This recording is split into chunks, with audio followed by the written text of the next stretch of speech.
Ready na kayo. Oh, ready na kayo. See? Saan mo kasi siniksik mga anak mo? Oh, natabunan ng mga damit. Butit nakahinga pa sila.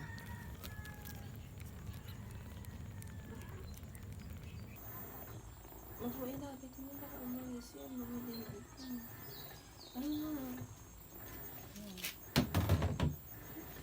Breastfeeding time. Feeding day. Feeding time. Feeding time for your kittens. For your baby. Next mother.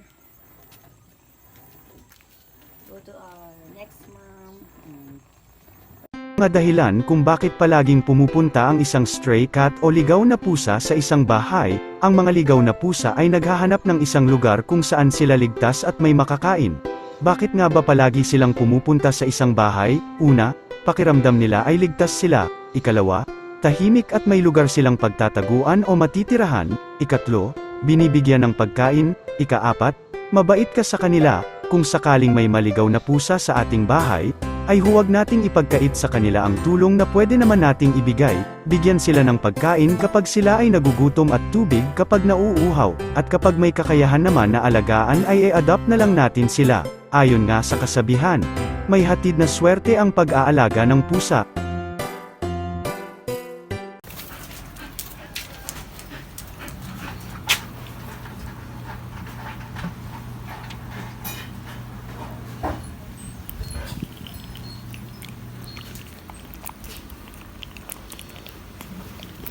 Very good.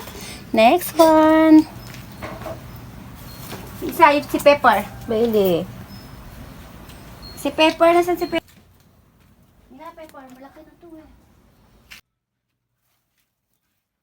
Dito tayo. Clip. Baka kita naman yung basura dun. Pepper. Pepper. Oh, sarap. Sarap mo. Ako nga pala si Ginger. Ako yung pinaka-bata sa amin lahat dito ng mga pusa. Nagtatago ako dito sa halamanan ni Mami sa may mga maliliit na kawayan. Nandito ako sa loob kasi inaaway ako kasi sabi nila makulit daw ako. Nakikipaglaro lang naman ako sa kanila. At pati si Ate Bailey, yung aso, si Ate Bailey ko, inaaway din ako. At sinusungkit-sungkit niya ako dito sa loob ng kawayan, yung paa niya. Kaya nagtatago ako dito, hindi pa ako aalis. Kaya ang tagal ko na dito na stuck. Kaya mamaya na lang ako aalis dito kapag dumating na si Mami para maipagtanggol niya ako. Kasi sabi ng mga tita ko at kapatid ko ay makulit daw ako. Ang sweet ng magkapatid. Ay, nagising na. Sige, sleep pa kayo. Sleep pa. Ang sweet-sweet naman nila. Sweet. Ming-ming. Ang mga anak, napaka-sweet silang matulog. Sweet matulog ang mag-iina. Morning. Yes, good morning. Ako nga pala si Kulit. Ako ay isang ina na. May dalawa akong anak. Ang pangalan niya, yung isang anak ko ay si Panther. Yung isa ay namatay na. Si Panther na lang ang natitirang isa kong anak. Yung itim na pusa, pag makita niyo dyan kapag binidyo ni Mami. Yun yung aking anak. Dito ako laging nakatambay sa paso ni Mami. Nung nawala na yung halaman niya namatay, ako na ang humiga dyan. Dito ako mas komportable. Dito ako tumatambay sa umaga, tanghali, at dito na rin ako natutulog sa gabi. Alam niyo ba, ang pusa ay may kakaibang kapangyarihan na taglay sa kanila. Kasabihan nga mayroong silang binibigyan na swerte sa ating buhay. Kaya nga sabi na ang pusa ay may 7 buhay. Kaya ito, ang siswerte itong mga apartment na to ay binabantayan sila, binibigyan sila ng magandang secure sa kanilang pamamahay at nagbibigay sila ng good vibes sa pang-araw-araw na pamumuhay nila, at sila ay maswerte at pinuntahan sila ng pusa na binabantayan sila sa umaga at hanggang gabi. Kaya alagaan nyo ito, ang mga pusa na ito ay turing nyo na parang kapamilya na rin ninyo sa pang-araw-araw.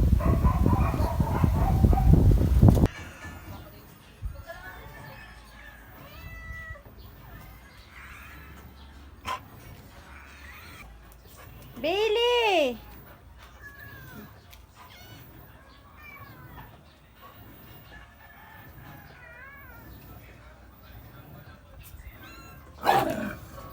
Bailey!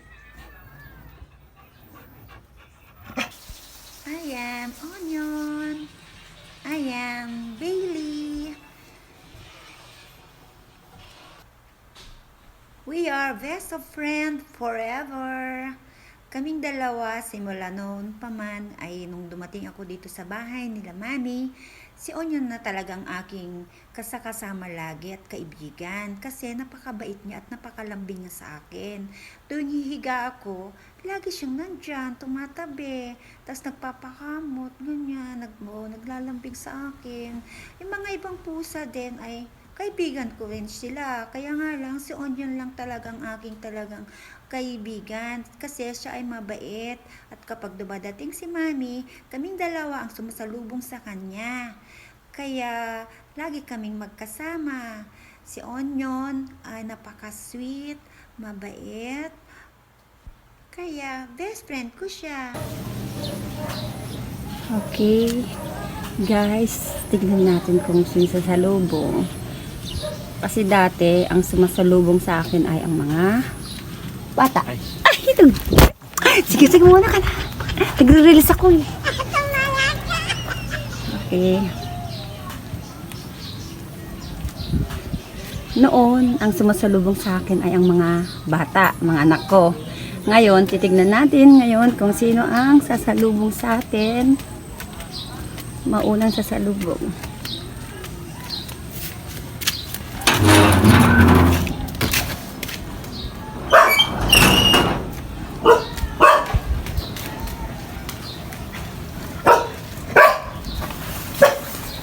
Nauna sumalubong si Onion. Si Bailey. Sumalubong si Bailey. Oh, come on. Hi, Bailey. Ikaw na unang sumalubong kay Mami, oh. Liwan mo na ako. Halika na. Come to Mami. Oh, stretch pa siya. Oh, nice, oh. Hello, baby. Oh, so sweet. Hello.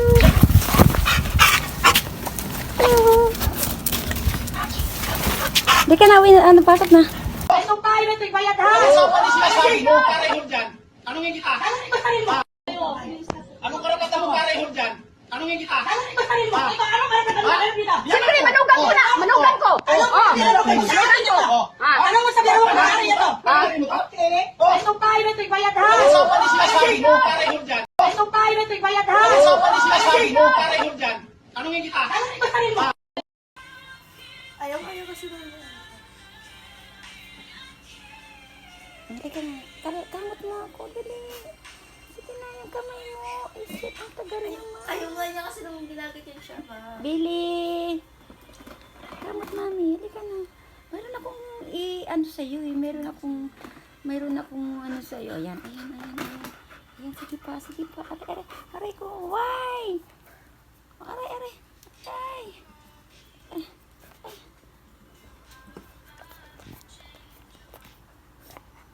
Oh, ayan. Ayan, sige pa. Aray.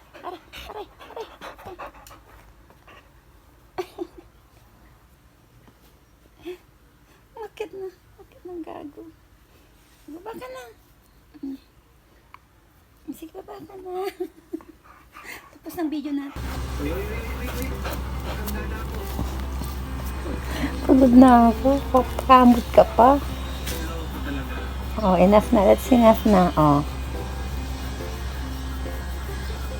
Enough na, enough na.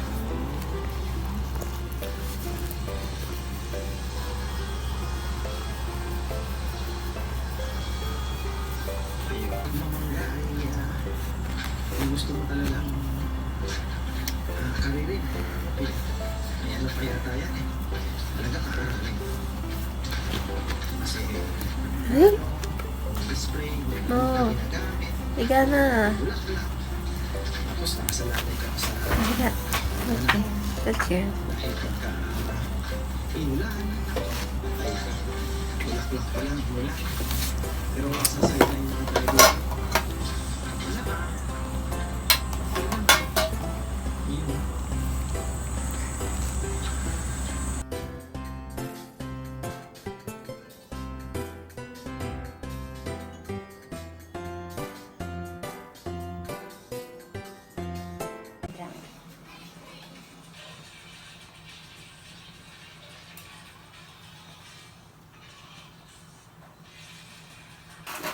Wow, happy na si baby. Happy na. Uy. Baby, happy na. Uy! Happy na. May chicken. Billy, happy na. Uy, nakasmile na siya. Billy, smile na siya. Billy, oh, harap kay mami. Uy, smile. Harap kay mami. Smile na siya. Uy, smile na. Oh, chicken. Chicken ulam. Uy. Chicken ulam.